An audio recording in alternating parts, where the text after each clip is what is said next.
7h22, tout compte fait avec Éric Revel comme chaque matin. Bonjour Éric.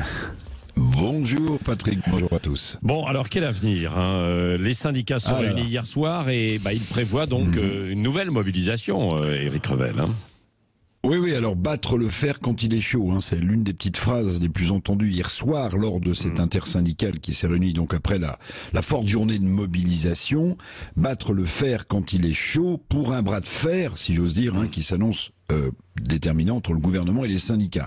Alors parmi les décisions, il y a la nouvelle journée, vous en avez parlé de mobilisation donc le 31 janvier, mais l'intersyndicale appelle aussi à multiplier les actions, mouvements sociaux, y compris la grève, aux alentours du 23 janvier, parce que le 23 janvier, c'est-à-dire lundi prochain, c'est le jour de présentation de la loi sur la réforme des retraites en Conseil des ministres, et l'un des enjeux des syndicats, vous avez fait parler 2 salariés du privé tout à l'heure, c'est justement de faire rentrer plus largement le secteur privé dans le mouvement.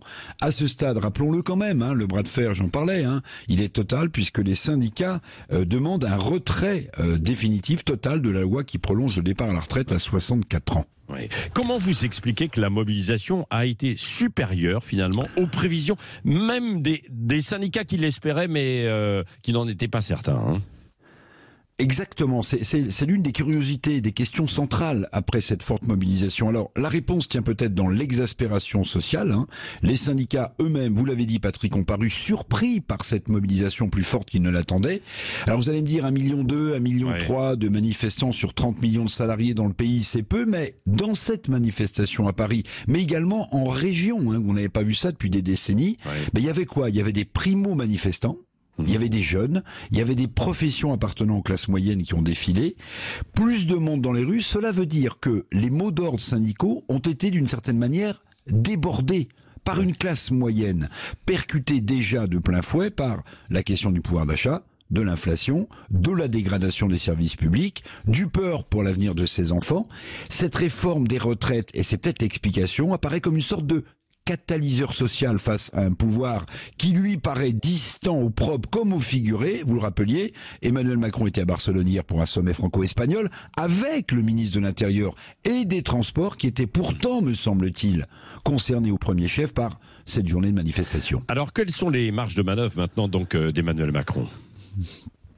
Alors, il me semble, ces marges de manœuvre s'être réduites considérablement à cause justement du succès de la mobilisation d'hier, d'autant si cette mobilisation s'inscrit dans la durée. Alors, une partie des LR ne semble plus, de moins en moins, favorable à voter cette loi. La majorité relative Renaissance à l'Assemblée nationale se fracture aussi sur le vote. Alors, hier soir, je ne sais pas si vous l'avez entendu, Olivier Dussopt, le ministre du Travail, a reconnu que le gouvernement pouvait être favorable à des amendements sur les questions de pénibilité ou de carrière longue, mais Emmanuel Macron, lui, depuis Barcelone, il a dit qu'il tenait à cette réforme.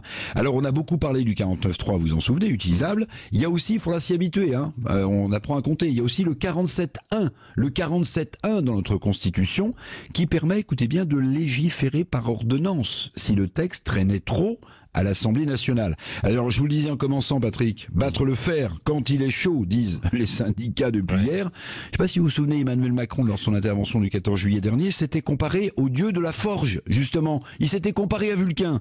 Entre l'exécutif et les syndicats, c'est sûr, le risque d'étincelle est très probable.